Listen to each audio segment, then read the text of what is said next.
From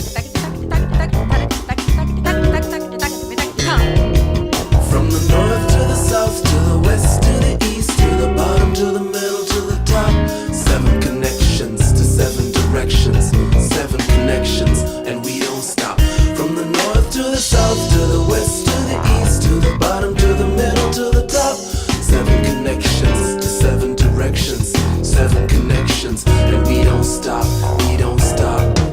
Before we can receive the gifts life gave us, we've got to detect what it is that enslaves us. Hello, everyone, and welcome to Artists United Television. I'm Holly Million, the founder and executive director of Artists United. Artists United is a nonprofit organization headquartered in Oakland, California, and working throughout the United States and worldwide. Our mission is to empower individual artists to create excellent art and to unite all artists to create social change. Our objective is to create the largest network of artists in all disciplines that the world has ever seen. And we seem to be doing well. In 2 years, we have signed up 32,000 people as free members of Artists United. We've set a new goal of signing up 100,000 members by the end of 2019. Our members include musicians, painters, filmmakers, dancers, theater people, animators, graphic designers, and artists of all kinds. We are welcoming people to come together both to share resources and tools, knowledge, and network, but also to collaborate on new projects, and also to unite the power of artists for advocacy and the political empowerment of artists worldwide.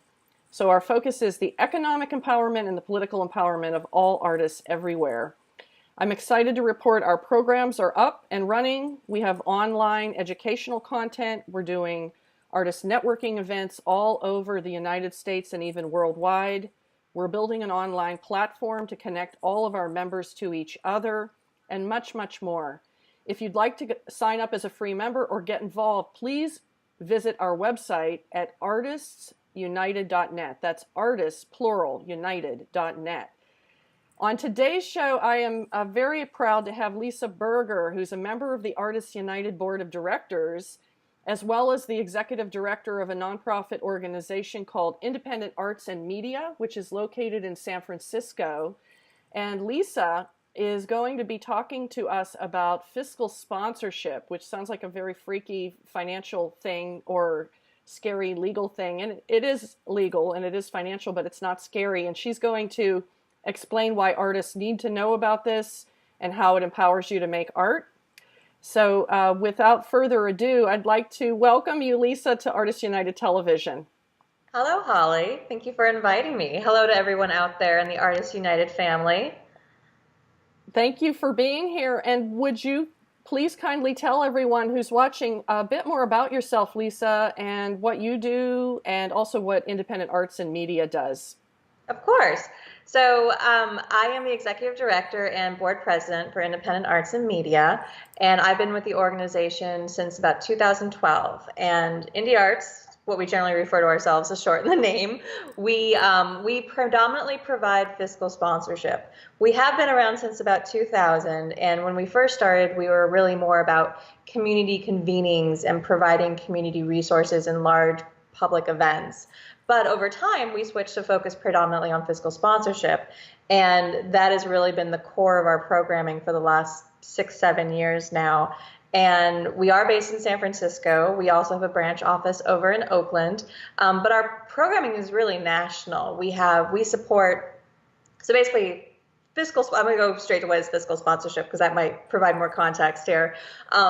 Fiscal sponsorship is a relationship between a 501c3 nonprofit, which is Indie Arts, and another third-party project for the purposes of allowing that project to raise money and develop resources to support their programming without having to go to the step of starting your own 501c3 nonprofit.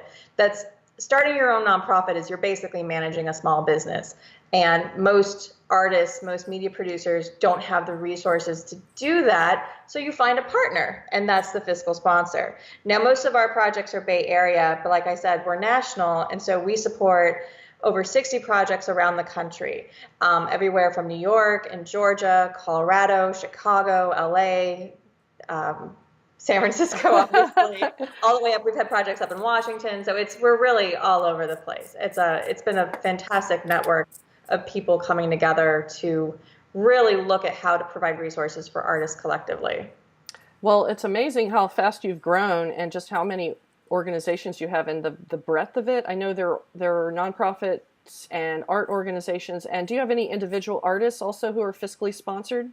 We do. We do have some individual artists. And the way that we approach fiscal sponsorship, so fiscal sponsors basically are picking projects to further their own mission as an organization. So the sponsors are themselves 501c3 nonprofits. And for those who may not be familiar, 501c3 is just a piece of the Internal Revenue Service tax code in the United States that defines what a charity is. And these are organizations that can, when you make a donation to them, it's a charitable contribution.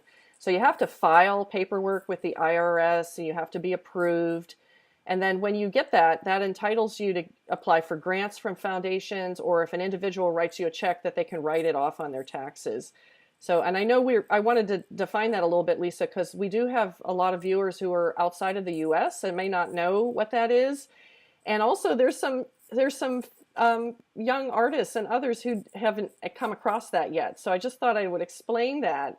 But you were saying that the organizations that want to be sponsors do it with their mission in mind. Right, right. So once you have a fiscal sponsor, just like Holly was saying, it opens up a whole world of opportunities as if you were a charitable nonprofit under the IRS code.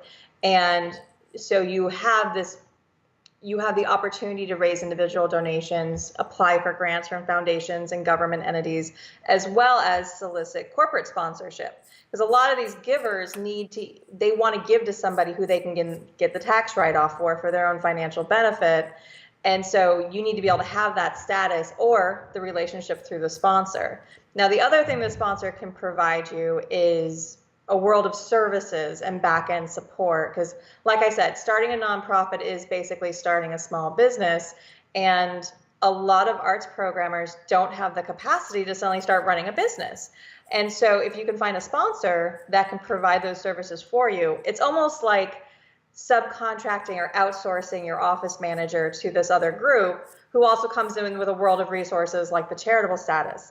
A lot of sponsors will also provide extended programming with respect to how to fundraise, like provide workshops and access to coaching, one-on-one consultants, networking groups with other artists. And so it allows you to develop more professionally as well, as in addition to just having the world of fundraising resources. So it sounds like it could be very valuable, especially to individuals. What do you need to do to find a fiscal sponsor? What do you need to look for in a fiscal sponsor? How do you begin this process? Well, the first thing to think about is, so different sponsors operate in different ways. And so the nature of your relationship is a legal one. So they will ask you to sign a contract. And the fiscal sponsor's responsibility is to manage the money that they are receiving on your behalf. And that's an important thing to remember is once you have a fiscal sponsor, anytime that you start fundraising, the money goes to them first. The donor has to give to the fiscal sponsor legally, and then they hold the money in trust for you. And so different sponsors operate in different ways once they have your funding. Some will just immediately pass over and give you a check. Others will hold on to it until you request it. And there's different implications for you financially with either relationship. So it's important to figure out how each sponsor works, who you're talking with, and what that implication is for you. I'm not going to get into the details on that because it can get really nitty gritty and nerdy, and we're just not going to go in there in 20 minutes. The other things to look for in a fiscal sponsor is, so when they receive your money, they're going to charge you a fee for the service. And so you're going to want to look at what are the world of fees that they're offering. It's usually a percentage of how much money you raise through them, but they may also have annual membership fees or an application fee. A lot of sponsors, it's very common to charge you for any sort of like bank fees or transaction fees that come in with your money. So you just want to make sure you understand what the scope of fees are. The percentage of your earnings can range anywhere from 3 and 4% all the way up to 15, 16%. There's a very large range of potential fees out there. So you just want to make sure you're researching what's going on and why it is they're charging that fee. And there's usually a reason for it. Don't think that because someone's at 15%, they're ripping you off. It's usually they're providing a whole world of other services that go with it that require that level of overhead versus someone who's just charging you 3 or 4%. They're probably just taking the money, providing some oversight in financial accounting, and then just letting you go off into your programming. So you just need to look to see what's going on behind those fees and understand why they are what they are. The other thing to look for in a sponsor is the scope of services. So we've kind of touched on that a little bit. So are you receiving insurance? Are they handling your tax filings? Are they doing bill pay? Are they paying all your bills for you and handling any sort of, like if you have independent contractors, are they doing what's called the IRS Form 99? I mean, these are all nitty-gritty accounting details that are required for running a small business. So the question is the sponsor handling that for you versus a lighter level of services? Is there also programming support like fundraisers, grant reviewers? There's a lot of different things that they can offer. So like my organization, Indie Arts, we provide the financial oversight and the financial management, but then we also offer a coaching program where we pay for a couple hours for each of our projects to work with different fundraising or social media consultants, things like that. And that's all part of the fee that we charge. And so it's a broader programming support than just the financial management. The last thing I want to say to look out for is what's the relationship, like the interpersonal relationship? Do you trust them? Are they a personality that you like to work with? Are their systems something that you can manage? Some fiscal sponsors, like in the arts world, one of the largest fiscal sponsors out there is called Fractured Atlas. They're in New York and they manage thousands of projects and they're very good at what they do. And a lot of their system is technological. So if you don't like working with computers or being online and dealing with people remotely, it may not be the best personal relationship, but it's a very efficient business relationship. And so you just need to think about that of what type of relationship do you want with your fiscal sponsor. On the flip side, Indie Arts, we're much, much smaller. We only manage about 60 projects, and we talk with them regularly on the phone. We have in-person meetings. We do have online resources that all of our projects can access, but we try to make it more personal and more direct and more flexible in dealing with fewer projects on a higher quality basis. So it's, again, what do you want in your relationship? And that's how you can make your decision. These are very good points that you're making. And I know I have a lot of experience with fiscal sponsorship because I'm a filmmaker and I had film projects that were fiscally sponsored. And then I have a nonprofit outside of Artists United that's filmmaking oriented, and we fiscally sponsor other filmmakers. So I've seen many things over the years. And you mentioned the word trust. If you don't mind, I know we want to talk about this as from the perspective of the artist, but I think this is a very important point. It is a relationship and it's two-way, and the organization that's providing the sponsorship has a certain amount of trust of those they're providing the sponsorship for, that they will behave in a way that supports and protects the 501c3 status of the nonprofit. And then the individual also has some trust with the organization that's going to be receiving its money. And is there anything you've seen in your experience that could go wrong? Is there any advice you have for people to navigate that and just ensure the best possible chances of success? Of course. So from the sponsor perspective, our responsibility is the money management. We are liable to the donors, whether it's a foundation or a government grant or an individual donor. It is our responsibility to make sure that the money we receive is spent for the purposes of the project. And so we have to have certain systems and requirements of our projects to make sure that the money is spent appropriately and not spend on a vacation to Mexico or buy a car for their family. Like, you have to spend it. And so we have to make sure that the money is being spent properly for the project. And you nailed it right on the head from the project perspective of all these donors are giving money to your project, but it's not coming to you. It's coming to this organization that you barely know. And so the trust it needs to grow. And so it's important to research reputations, because there have been situations where the sponsors have misappropriated funds and they got caught, and but all of a sudden they get caught and the money's gone. So that it is a very rare situation, but it has happened. And so because of that, it's important to understand that these are contractual relationships. There is trust involved. And while this is not an area of the law that's technically governed by the specific rules, there's a lot of standard practices of how fiscal sponsors should operate to protect the artists, to protect the projects. And there's a lot of resources out there to learn this information that we can share later. So it's just important to understand what the reputations are. On our end, the problems that we run into is a lack of communication.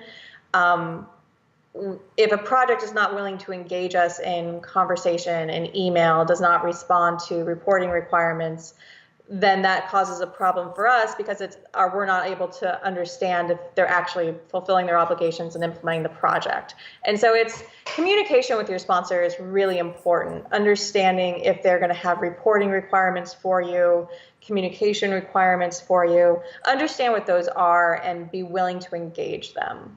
I think that just sounds like good relationship 101, yes. Right? That might help you with other relationships too. Yeah, absolutely. Thank you, Lisa. I feel so supported on all kinds of fronts. So let's say that I'm an artist. I'm beginning to think about fiscal sponsorship. What advice do you have for how to begin and where do I go? Well, so the first place to look for a fiscal sponsor is there's a service called the Fiscal Sponsor Directory. It's a website. And it's just the United States, because this is a concept under the United States tax code. I don't know if other countries outside of the U.S. have similar structures, so this is really a U.S. thing. But Fiscal Sponsor Directory, and then you can search by state, and you can search by practice area. So for artists, you can actually look under arts and culture and find sponsors in your state that focus on that specific thing, that specific specialty.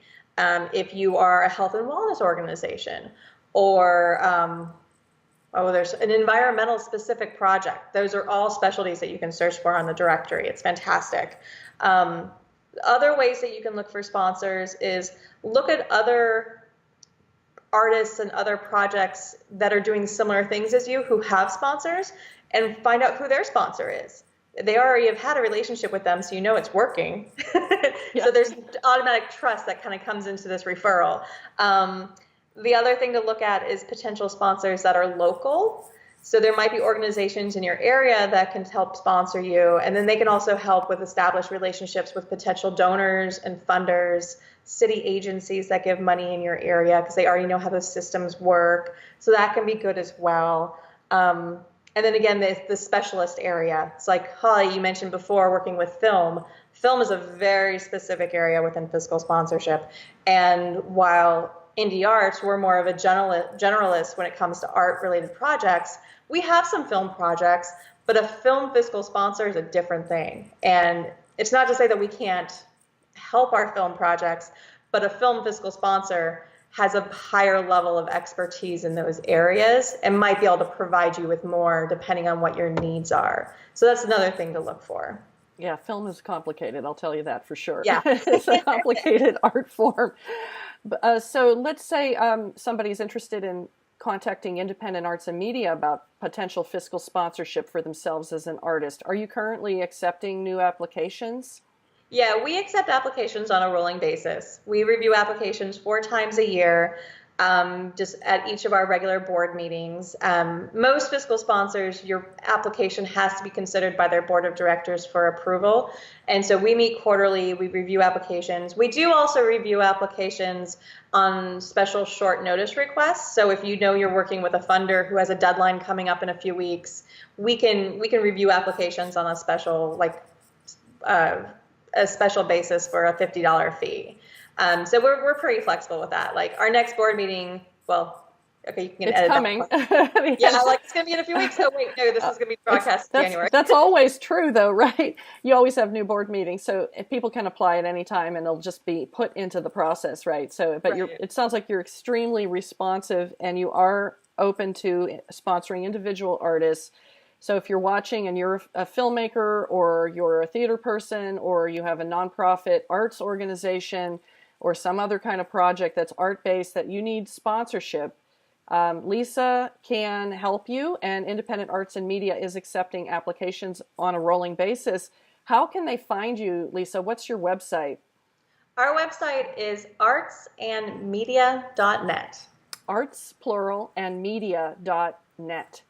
So check it out. I would highly advise anyone looking for fiscal sponsorship to consider Indie Arts and Media.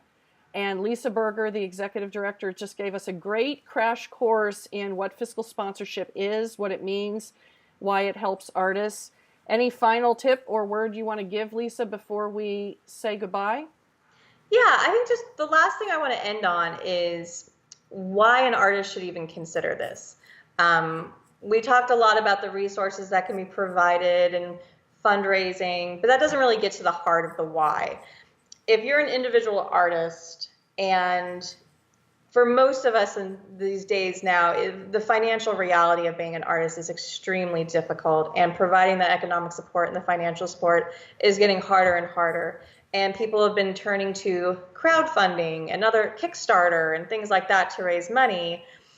What fiscal sponsorship can do is take that to the next level and really open up a much broader range of financial resources. And so if you're an individual artist and you want to do a large-scale installation piece that requires grants, a fiscal sponsor can provide that charitable status so you can access more foundations and more funders that you wouldn't otherwise be able to tap into.